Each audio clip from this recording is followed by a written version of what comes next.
John Hallman is an active, longtime voice in all levels of Florida politics, and he is a veteran of advocating issues of liberty in the Florida legislature. John is currently the Legislative Affairs Director for Liberty First Network. John also has served as a State Director for Freedom Works, the pro-free market organization, as well as Deputy Director of Florida Stop Lawsuit Abuse.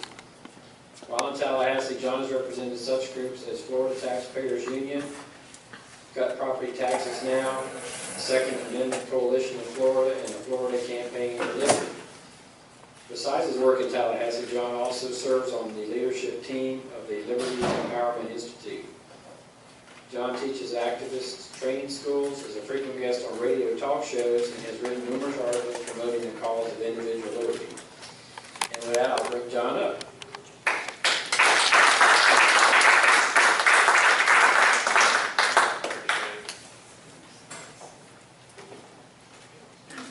Good evening. Good evening. Good evening. Great to be here. I'm a neighbor. I live in Bushnell, so I'm just down the street. So it's great to visit my neighbors. The session was just recently ended about May 2nd, I believe, on a Friday, May 2nd. And whenever I'm leaving Tallahassee year after year, I've been lobbying for many years now. I always think about what Mark Twain said. He said, "No man's life, liberty, and property are safe while Congress is in session." And it can be applied to Tallahassee just as well, too. So it's a relief, like, wow, that's over. They can't hurt us anymore. So just to give you a little quick background, you know, people think of lobbyists in Tallahassee as these people in fancy suits and, you know, driving Maseratis and things, and so I'm sort of that person. But what happened was many years ago when I was the State Director of Freedom Works, we used to go up with some groups and we'd go to Tallahassee. And what I saw was disturbing. What I found out was that there was 3,000 registered lobbyists who were there every day to treat the Capitol like a big ATM machine. They were there to get as much money for their clients, special privileges, regulatory rights for their company against others. And so I just said, there's nobody up here that talks about limited government, individual liberty, freedom. And so that's what I just decided to embark on that career. I just said somebody needs to be up here. And at least somebody at a committee meeting is going to give this side of the story of conservative values and liberty and individual freedom and limited government. So I just started doing this. So that's why I began, because when I go around to these offices, the lobbyists were all huddled with the senators and the representatives, and they were lobbyists write all the laws, basically. They hand it to the senator or the representative. Senator or representative goes and files it, gets the talking points for the bill, and that's it. Many of them don't even know what's in the bill, which is amazing. They have their talking points that their lobbyists gave them, and just go say this at the committee meeting. And so that I just felt, you know, that they need to have some representation up there for our values. So now I'm with Liberty First, and we have a great team. We have Danielle right here. We have Alex in the back, and Paul Henry is our team. We started out with me as one lobbyist for Liberty up there, and now we have 3 Liberty lobbyists. So we're building, and that way we can harass the legislators a little bit more than when I was just doing it by myself. But so what is our philosophy? What makes us do what we do when we pick bills, when we advocate for bills, or we oppose bills? And we have some real basic philosophy. And it's the foundational principles of our country of limited government and individual freedom really is to start with. And so I like I'm going to give you a couple of quotes. I know you all say, oh, another quote, founding father quote, we've heard it, but we need to, I take these seriously, and when I go to Tallahassee and I speak to these senators, I take this seriously. So I live this, okay? And it's from Thomas Jefferson. He said, a wise and frugal government, which shall restrain men from injuring one another, which shall leave them otherwise free to regulate their own pursuits and pursuits of industry and improvement, and shall not take from the mouth of labor the bread that they have earned. This is the sum of good government. So we start with that government is either limited or it's unlimited.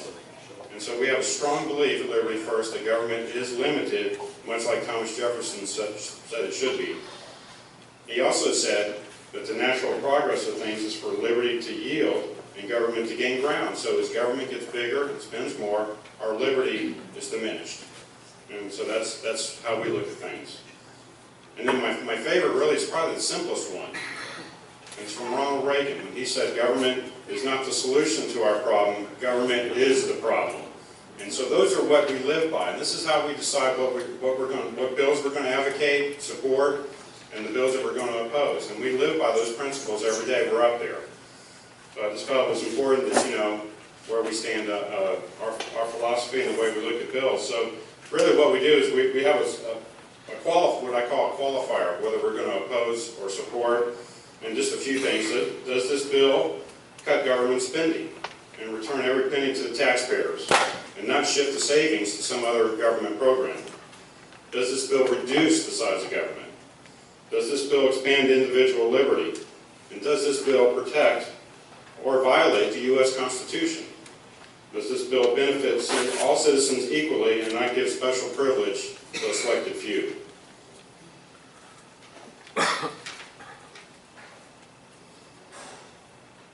So what I'd like to do now, so this is give you just a quick on what we do, what we provide at Liberty First.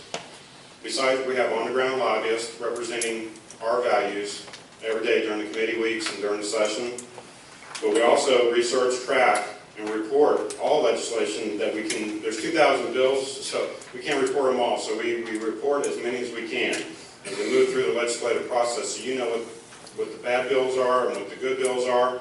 And here's the big problem. Once you can have a good bill now, and as you know, through the amendment process and the committee process, it gets worse, and it gets worse, and it gets worse.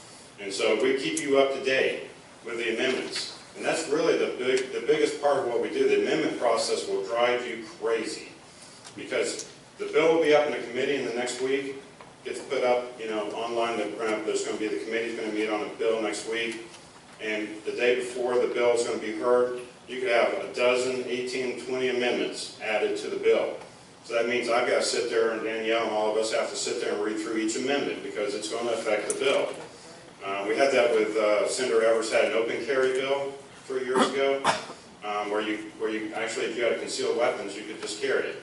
So it was pretty bold legislation, but it got amended and watered down to death to the point it was just, if you accidentally showed a concealed weapon, your weapon, that it was no infraction. But it just went from a big idea to allow people to carry open carry.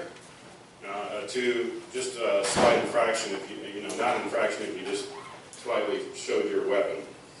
But that shows you what happens. But anyhow, we also read the bills. This is something legislators don't do. So we actually read them. So sometimes we tell the legislators what's in the bill. Oh really? I didn't know that was in the bill. Getting ready to go vote on it. So we read the bill, and we'll give you a full analysis. We'll give you too much information. You're going to go, I can't read this much, John, but you know what? I'd rather give you as much information as possible. You can decide whether you want to read it all or not, but I don't want to just give you a list of 5 talking points to say this is a bad bill or a good bill. I don't want to give you just 5 talking points. I want you to know what's in the bill, what it's about. And I'll let you decide if you want to support it or oppose it, but I want to give you the information, so I will give you a lot of information. We keep up with all the committee profiles. We let you know who you got to contact. Contacting the right legislator at the right time is crucial. When the bills are going through their committee process, If you call them when the bill is not up in committee, you've just wasted a phone call, because they've got it over here, they're not even looking at it. They don't look at bills till it's in their committee until it's scheduled on the committee agenda for the next week. Then you start calling. So it really is. If you don't call them, they're not even paying attention to that bill.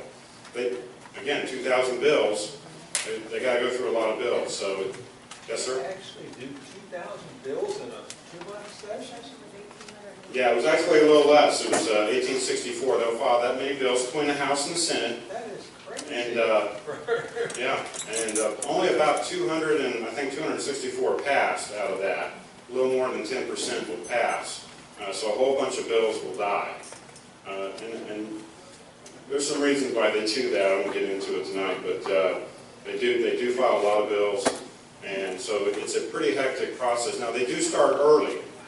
In an off-election year, they'll start in September with their what they call interim committee weeks, where they'll start going through a lot of bills, leading up to the session in March and April.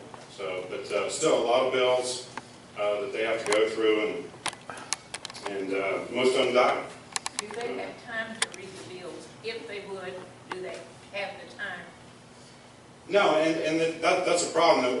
I've always felt, here's a trend. Actually, the trend, in 2004, there was almost 2,600 bills filed, and I think almost 500 of them passed. Now, we've been trending in a good way, and this is what this is another thing I preach to them, besides what Thomas Jefferson said. I said, I tell the senators and representatives, I've said, you're only required by the state constitution to pass a budget. That's it. That's all you have to do. I said, you don't have to pass all these laws. In fact, why don't we repeal some laws? Why don't we start going through the bad laws and repealing them instead of creating more laws and more laws and more laws on top of more laws? And so I'd like to see them file a lot less bills. Why don't we focus on, why don't you file maybe 500 this year? And, maybe 100 will pass, but at least you have time to go through each bill on their merits.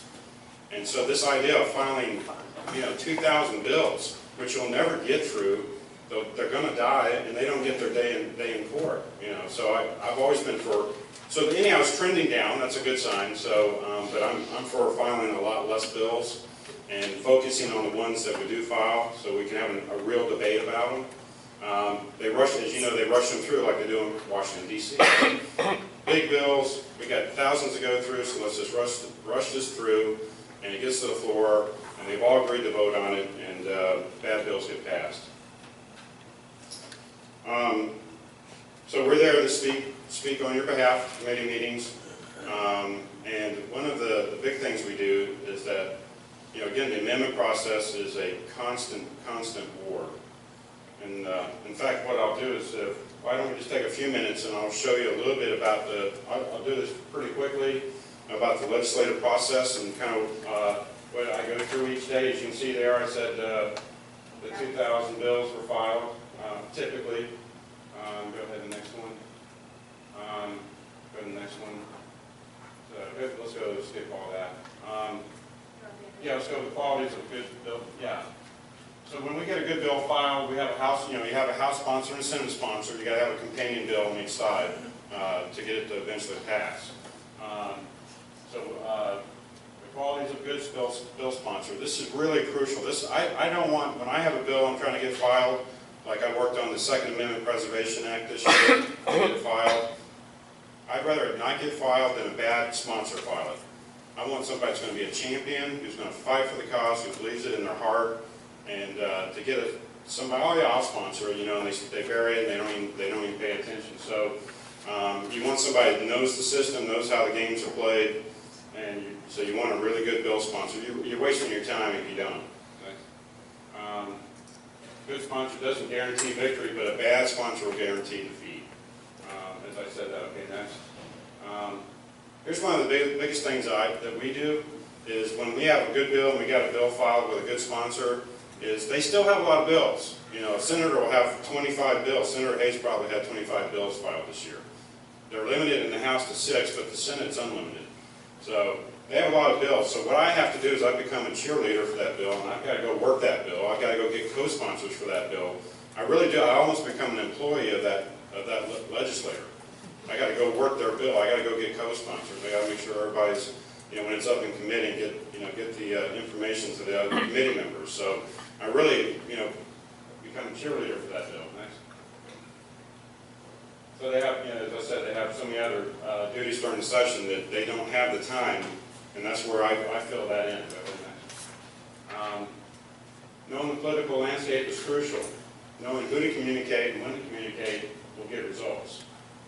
So you have the elected or appointed official to contact for specific issues. You have, one of the big things that can happen is when the bill's in committee, it goes to the staff.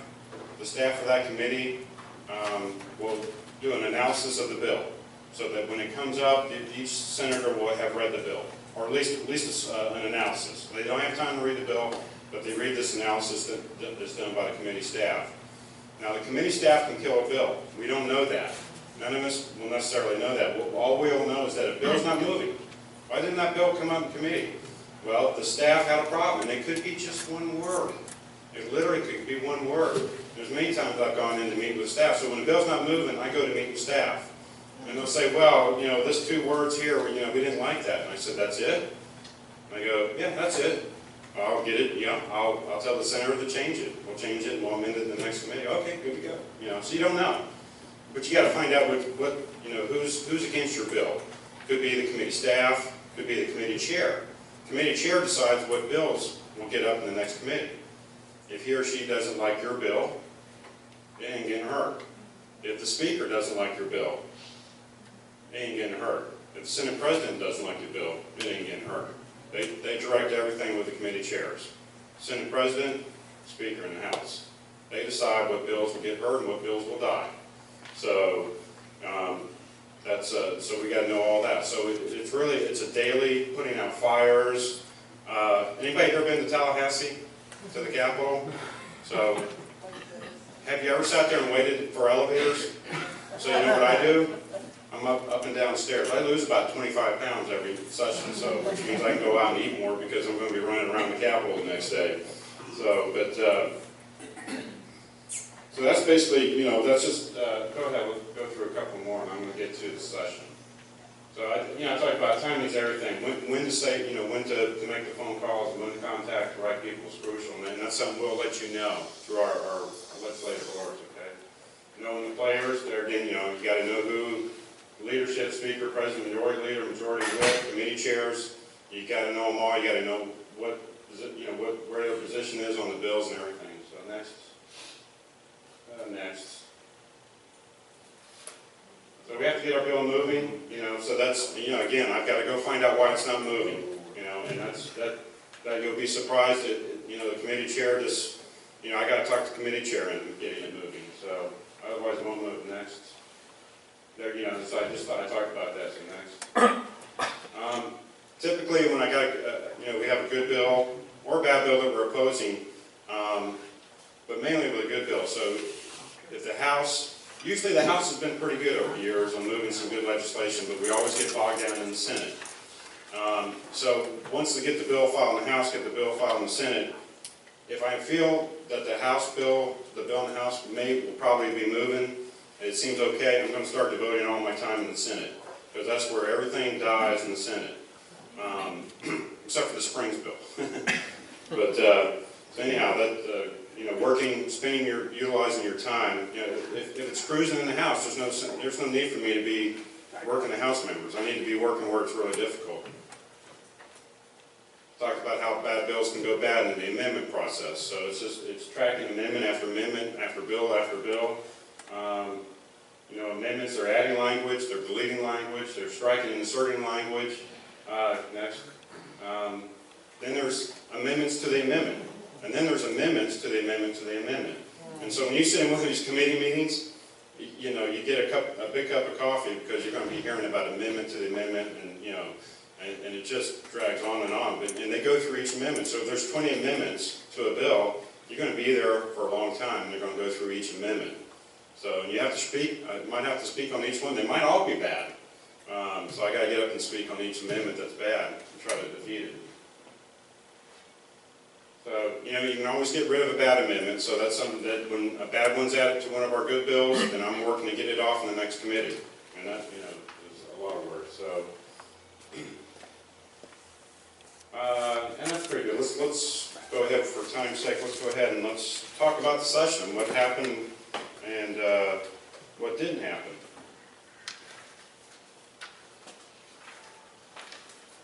Anyhow, as I said, we did have a reduction in the number of bills filed, so I'm pretty excited about that.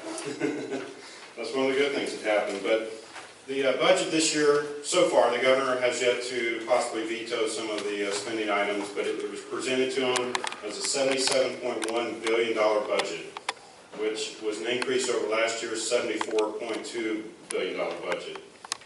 They had a $1.5 billion windfall, unexpected extra revenue. I guess, you know, tourists were coming down a good time and sales tax revenue was up. But anyhow, I look at this as bad. We went from 72 to 74, now we're jumping up to 77. What does that tell me? The government is getting bigger.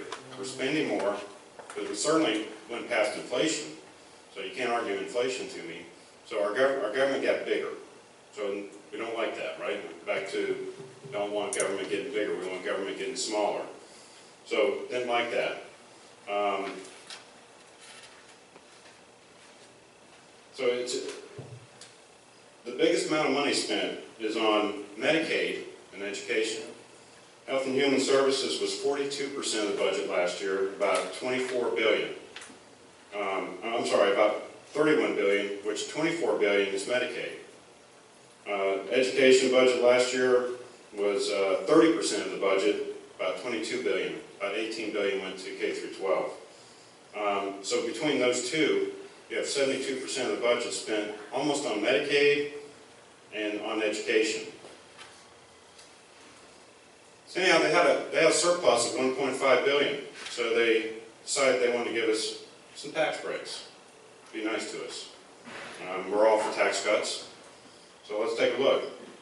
They gave us a total of $500 million in tax cuts. So they had a $77 billion budget, had a $1.5 billion windfall, and they wanted to give us $500 million in tax reductions. So, but let's look at it. They're going to reduce our vehicle tag registration fees. Remember when y'all remember in 2009? Charlie did that. Yeah. Well, here's the thing about Charlie. Charlie can do nothing without the Republican approval. Okay? So Charlie I don't even know Charlie initiated it. And I'm not defending Charlie. I'm just saying that a Republican legislature voted to increase in 2009 $2 billion in tax increases, including our registration fees.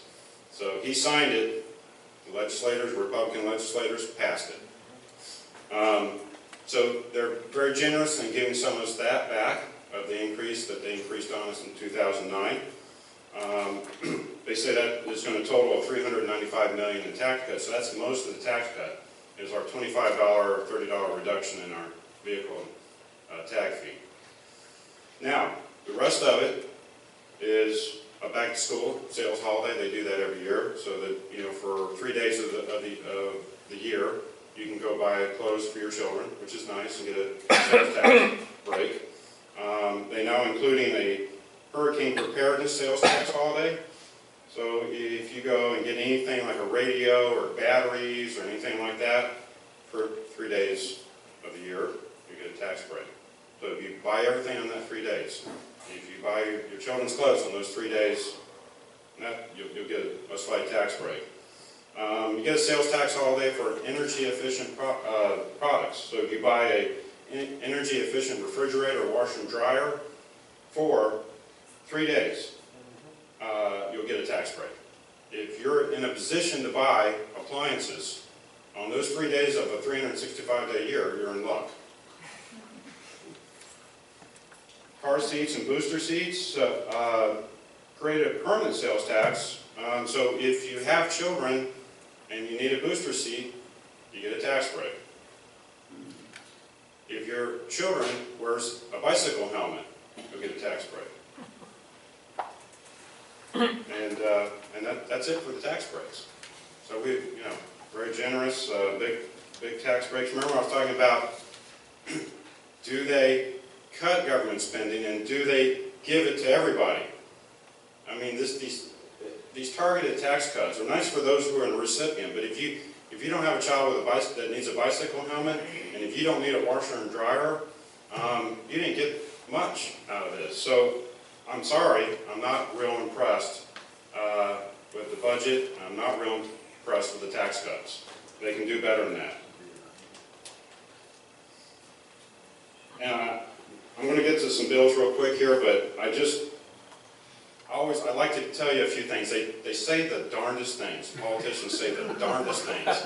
And so I love some of it. So after they passed a record spending bill, $77 billion, over $77 billion, Speaker Weatherford said, this has been a fiscally conservative year.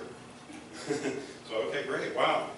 And my apologies to your senator, who has done some very good things, Senator Hayes. But when they passed the bill in the Senate, he jumped up to the mic very enthusiastically and said, I am going to go home and brag about our budget, about spending $77 billion. I'm disappointed in Senator Hayes that he said that. To spend more and spend more and spend more. You know, it's one thing to say, look, we need to do this, we need to do that, but to jump out on the floor, I mean, he was so enthusiastic, and I'm disappointed in him, and I hope you ask him about it in the next meeting.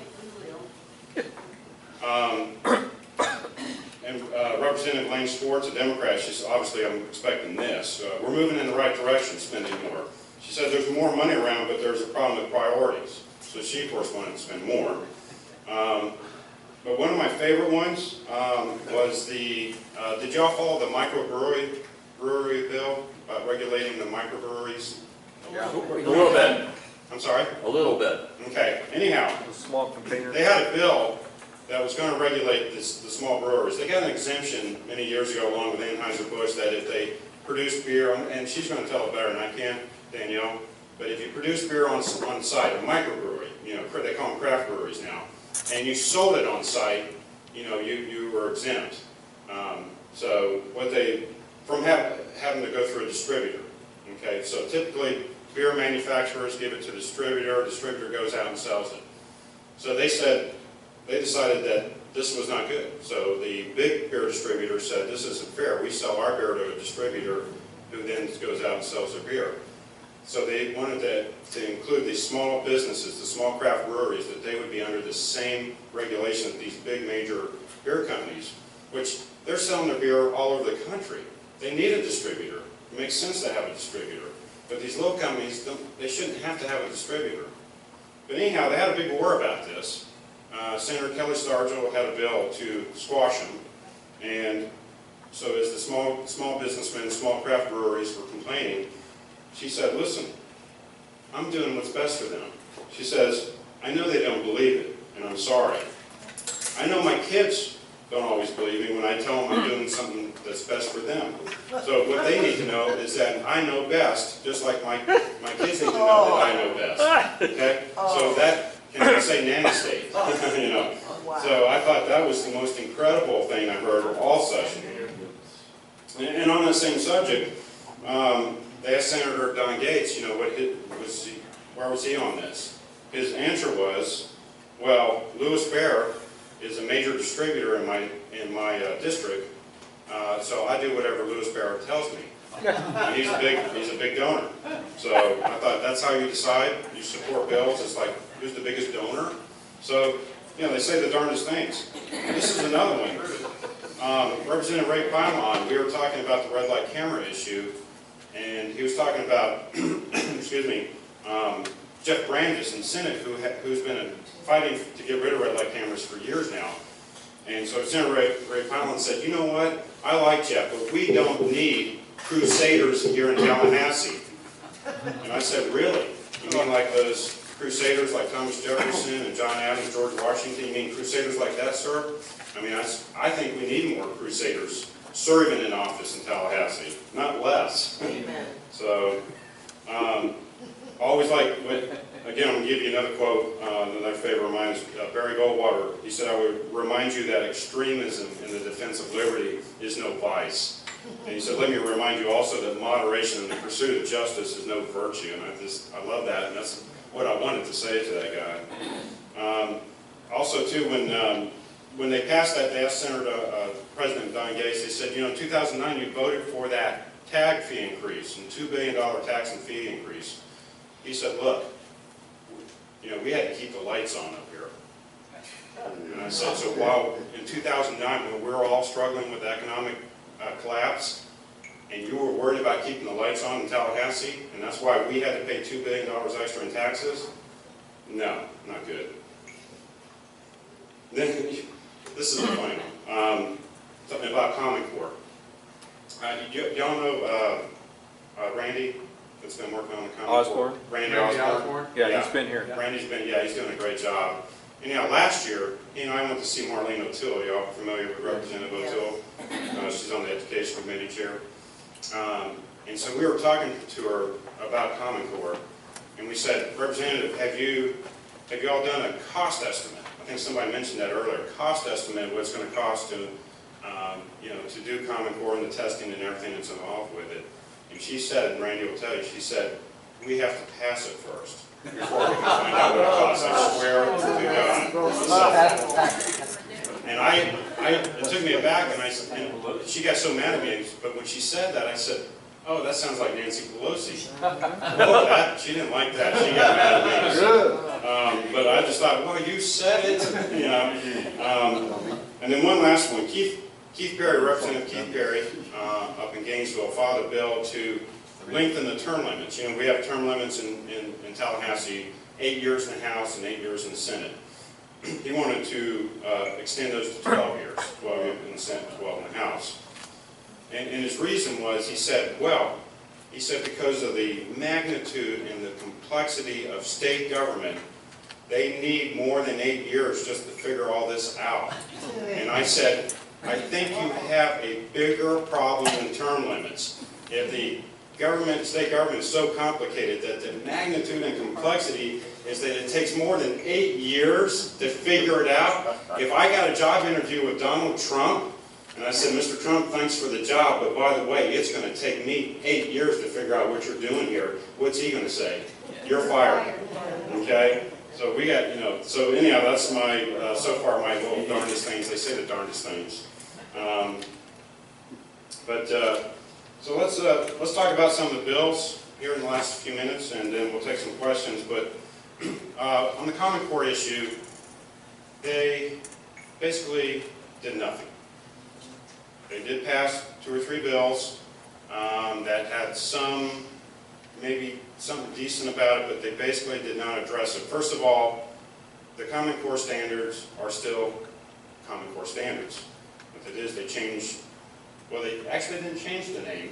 They changed the name last year. It used to be Sunshine Standards, and last year they passed a bill that changed it to the Next Generation Sunshine Standards, and in the bill, including Common Core standards for math and English. They defined it. Right. As Common Core standards. So all they did this year was they went in and sort of like a redacting, they get the records out. They think we're doing Common Core, we got to fool them. And so they actually just did a bill that struck out the references to Common Core. But when you looked at the revised, they said, well, we made some changes to Common Core. And so when you put them up next to each other, they're very minor. I believe I was told less than 5% change over the Common Core standards from last year. So they still have Common Core standards. Now, they got rid of PARC, Testing Consortium, but they got this new one that I think is even scarier and even crazier. I believe it's called Americans Institute Research, I believe, AIR.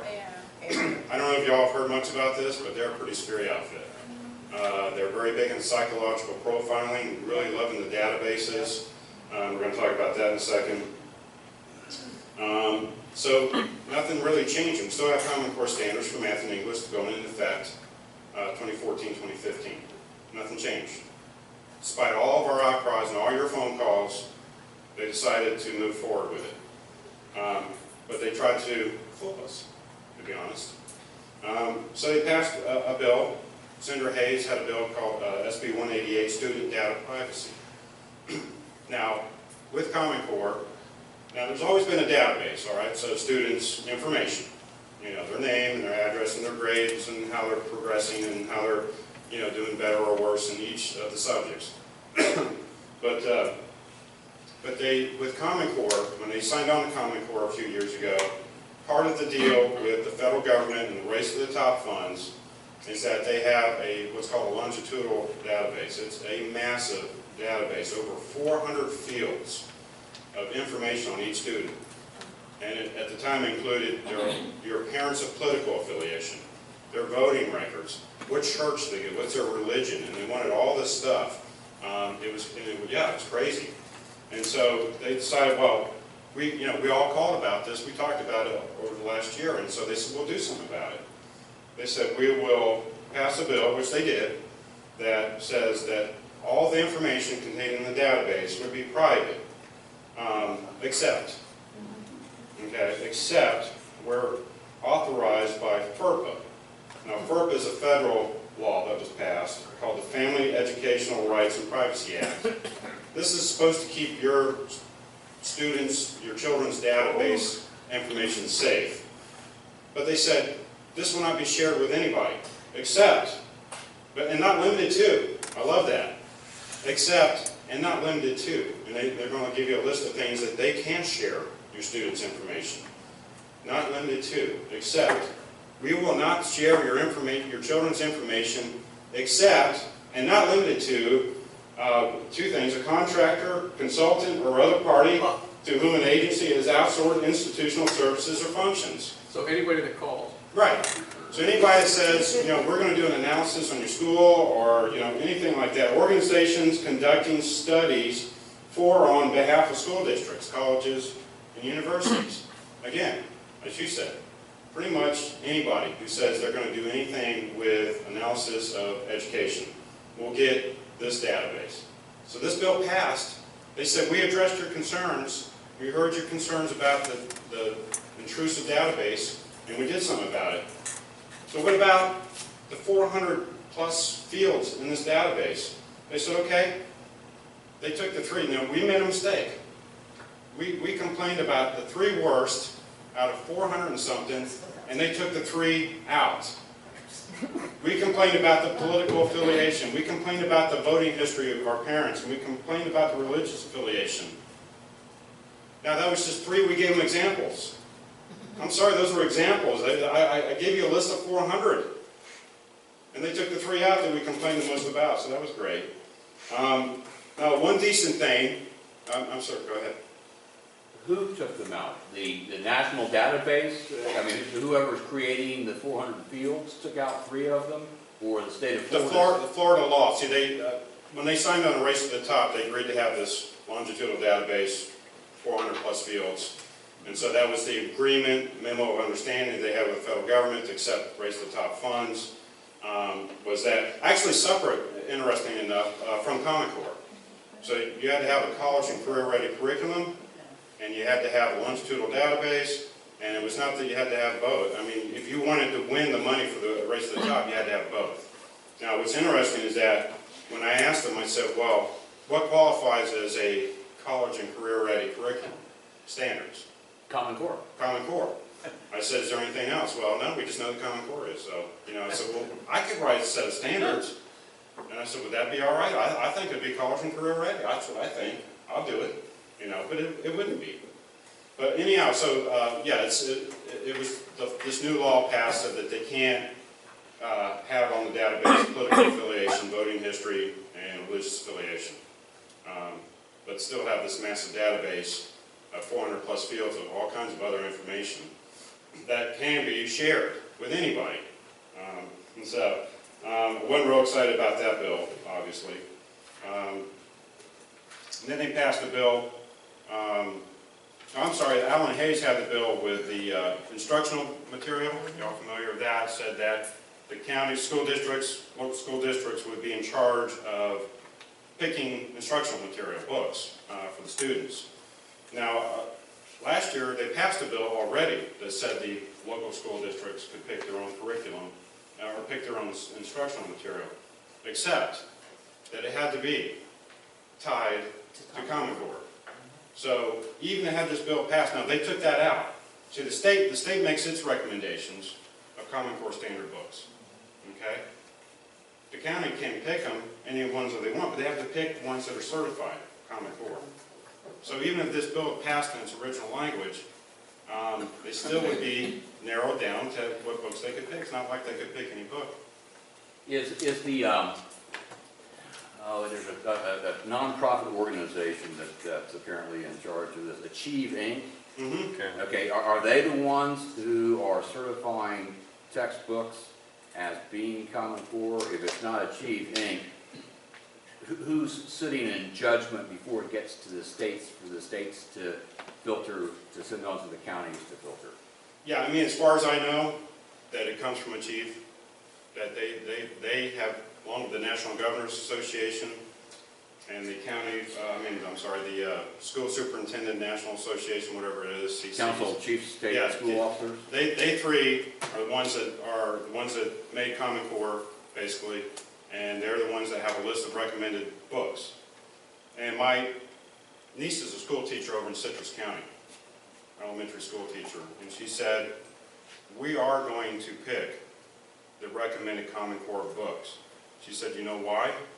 Because my pay, this school's money, our livelihood depends on doing well on these Common Core assessment tests. And so if it goes bad, I'm going to be able to tell them, the state, that we picked the Common Core books.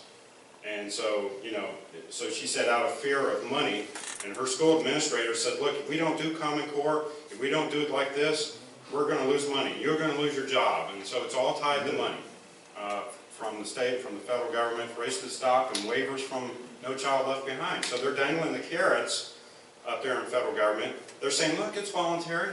It's voluntary. You don't have to do it. Yeah, sure, if you don't want the money, if you want to starve to death, the state says no.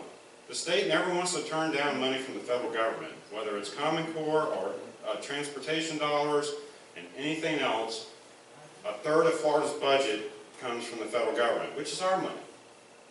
Our money goes up to Washington, and they take a big chunk out of it, and they're nice enough to send a little bit back with strings. We get a little bit of it back with strings. Yes, ma'am? Our representatives up there, how are they voting? What are they saying about Common Core? Does anybody, that's okay? Yeah, there's very few people that are willing to stand up against Common Core legislators. Debbie Mayfield, Representative Debbie Mayfield, had a good bill that would have paused Common Core. We would have done a study and analysis, and would have had to have passed pretty rigorous, looking into. And so they didn't even hear that bill. We couldn't even get that bill heard in the committee. Couldn't even debate the bill. So Why are they afraid? Why are they afraid? Well, you want the truth? Money. There's the federal dollars and Jeb Bush. Jeb Bush wants Common Core really, really bad. I used to have the utmost respect for that man. I started my lobbying career when he was governor, and I thought he did some great things. He is dead wrong on Common Core, and he's standing tough, and he wields a lot of influence in Tallahassee today with the Republican Party and with Republican legislators. And he wants Common Core. I don't know if you know that, but he's a huge proponent of Common Core.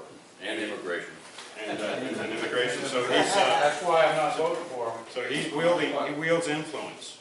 And so legislator, I had one guy said, John, I said, what are you going to do about Common Core, Representative? You know it's bad. You know it's bad.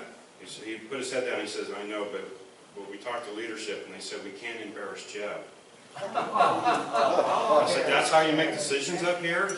That you might embarrass Jeb? And so you're going to run off with Common Core, that it's just bad? I mean, there again, I didn't even have that on They Say the Darndest Things. I need to add that. I mean, that's just, that's incredible. Well, I heard that about Charlie Crist in his first term as governor, is that they didn't want to make Charlie look bad. See how far that got them. Yeah. And So it's just, can we get the names of those people who say that? Can we get his name? Anybody who would make that statement? And Yeah, I'm going to be sending out, well, first of all, we're doing a report card. We're almost finished with it on a lot of bills that you're going to be able to look through and see how your legislator, or any of the legislators, senators, and representatives voted. I can just give you a little bit of a hint. Didn't do too good. But anyhow, you'll look at it. You'll look at the bills. We'll tell you what the bills were about. You decide. You know, we might have a disagreement on one or two, but you'll see how they voted. You'll see how they voted. And so, but yeah, I'm going to also do an analysis of Common Core, and I'm actually going to put somewhat of our enemies list together, people who stood in the way, more so than others. Marlene O'Toole, Janet Atkins, Eric Fresno, John Legg, Bill Galvano. I mean, you know, just really went out of their way to stop anything that went against Common Core.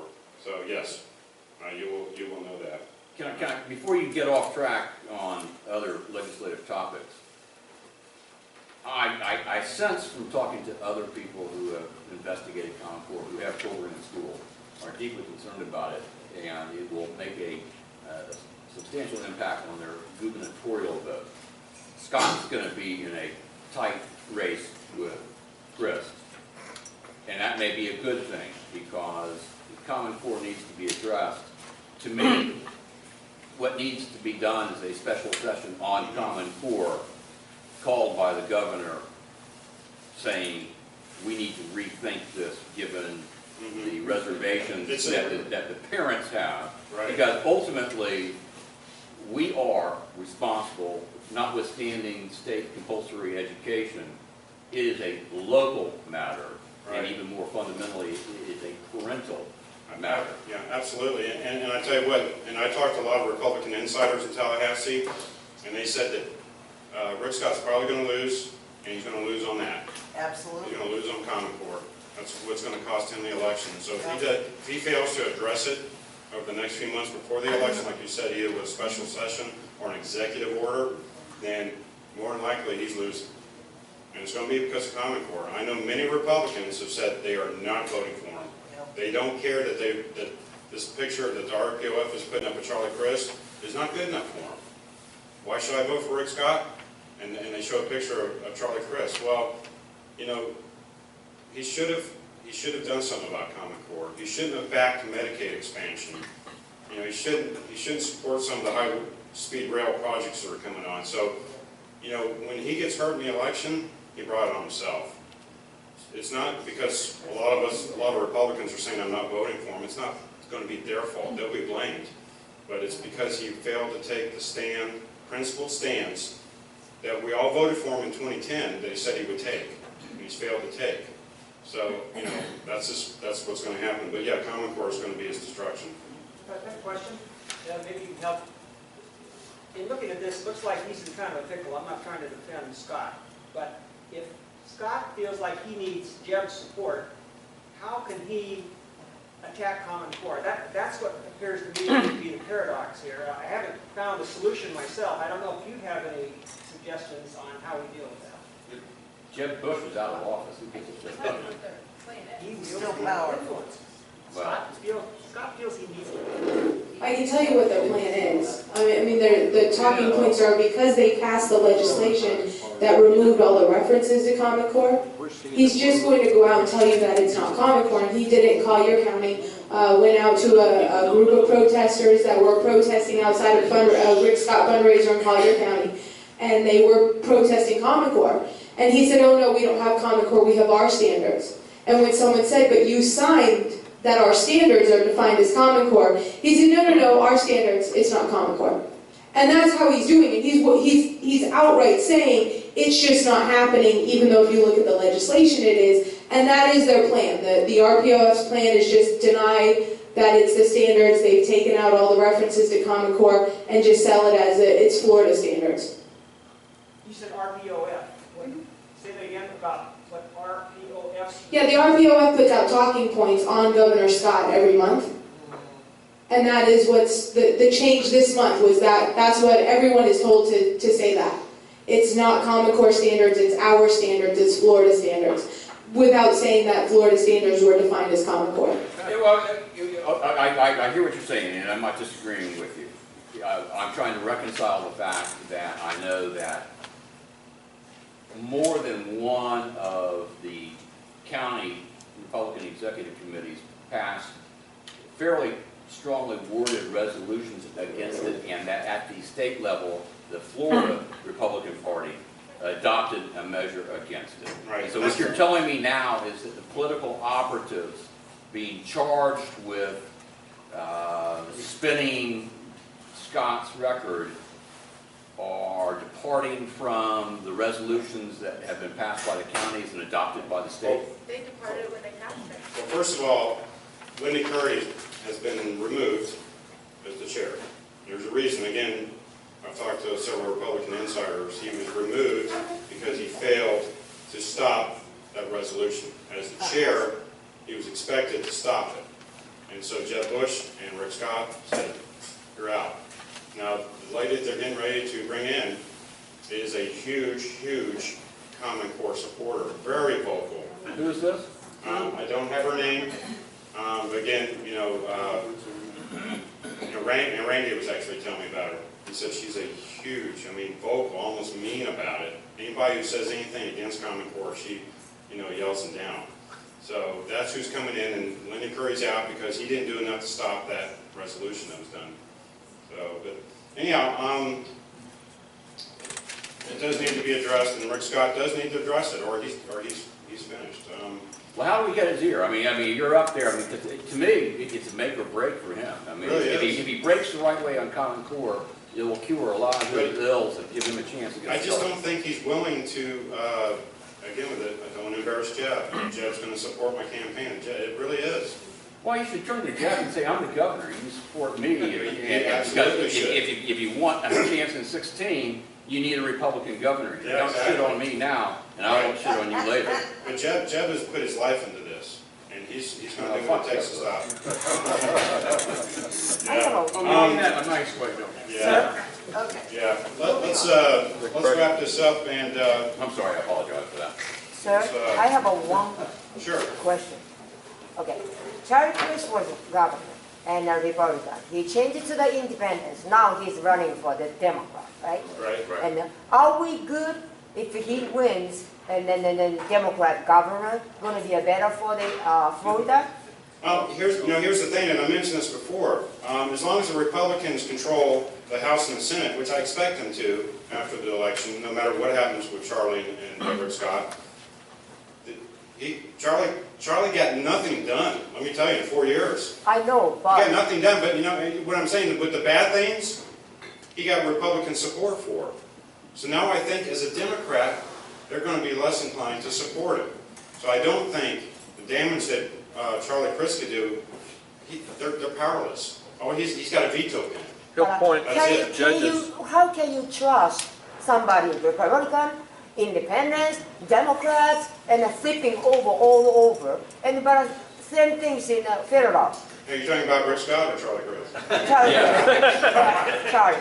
And also right now, and House is in Republican, and the Senate is Democrat, and then the President is Democrat. Right. And then they are talking about 14. Maybe we will take over board. But still, he said he has a pen, he can do anything he wants. That's what he's been doing.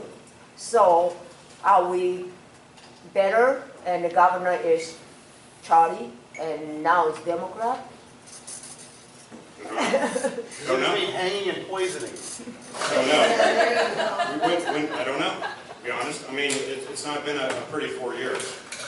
Rick Scott started out as a real strong conservative his first year and did some really good things. And then he got in a whole bunch of new consultants, and they looked at his polling numbers. Because he was strong and principled, he went down to about 20% in Florida. His poll numbers were, so he bounced out everybody that was conservative, and he brought in moderate consultants, and he's been moving to the left ever since. So if you want to see what Charlie Crist would look like, you've probably just seen it for the last 3 years. Anyhow, I'm going to, I'm sorry?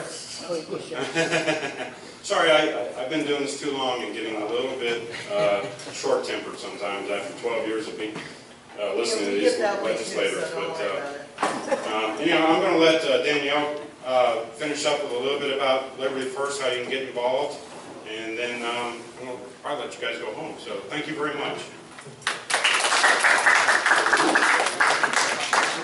I actually did a lot of work on the microbrewery bill, so when he was talking about the amendments, that was me banging my head against the wall, because amendments were coming in within seconds, and having to read them all and decipher them all before a committee meeting, not a fun time.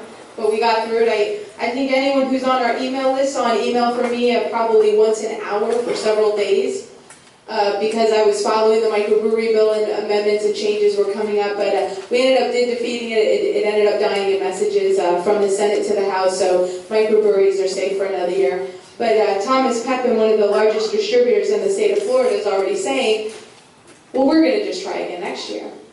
And I have to say the reason why is because he's got a $40,000 investment this year in making sure the bill passed, and he didn't get a return on it. In fact, microbreweries and the beverage industry has nearly $1 million invested in making sure that microbreweries use distributors. Distributors donated $673,000 this year to our legislators and to the PACs to make sure that they got more business. So they didn't get their return on investment. They're going to make sure to come back next year.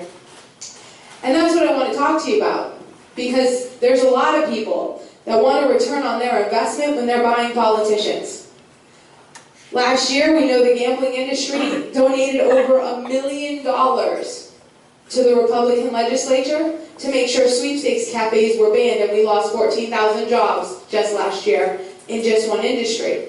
It only cost $1 million to make sure that you had to use their facilities all the time. This year, they didn't have to worry about it, so they only donated $400,000. But that's what we're up against every year. Concessions dealers this year. The Fountain Blue Resort down in Miami, that were donating hundreds of thousands of dollars to the legislature that they had never donated before. And why is that? Well, because they wanted the brand new Dolphin Stadium, and they got it.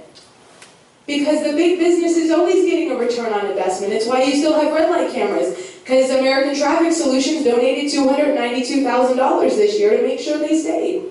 And they did. The repeal didn't go anywhere. So I'm here to tell you that there's a lot of people fighting to take your money. And we need to stop them. But that means you need us up there fighting for you every day, going to the committee meetings, watching all the amendments, banging our heads against the wall so that maybe till next session you don't have to bang your head so much. But to do that, it's a full-time job. It's a full-time job and a half.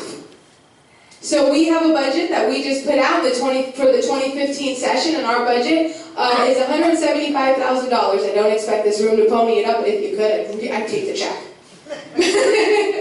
But I want to let you know what that gets you. It is 3 full-time lobbyists in Tallahassee at the committee meetings, making sure you know every single minute of every day what amendment is going on.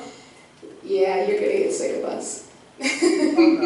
But we'll be there, we'll be fighting for you, and you'll have 3 of us instead of John, who's been up there by himself for so long. We have an administrator, we have overhead costs. That's going to be all of our staying up there for 4 months, making sure we're up there every day. And I'm going to put it into a little bit of a comparison. One lobbyist makes $127,000 a year, and that's without his office staff, that's without the overhead to keep his office running. So one lobbyist is probably double the price of all 3 of us, with everything included. So I think you guys are getting the deal. But I know that there are people in this room who could probably donate $100 right now. There's probably 10 of them. I think there's probably 5 that can donate $50 a month to make sure that we stay up there. And then there's others that every $10, to be $10, if you're a $10 a month donor, you get one of these. They're really cool. They're a membership card. And you also get what we call Liberty Days, so you get to go up to Tallahassee, and if you guys pay for your room and your board, we're going to take you around and we're going to show you all the fun stuff that happens in Tallahassee, and you'll get to bang your head on the wall for a couple days. It's fun. But you'll get that for free, where anyone else, they would have to pay us to do that because it takes a lot of time and a lot of energy. But we're doing all this, we're fighting for you, we want to continue to fight for you because there's so many people fighting against us and fighting against liberty. And the federal government every day is coming down to take your money, to bribe you, to give up your liberties. And someone needs to stop that.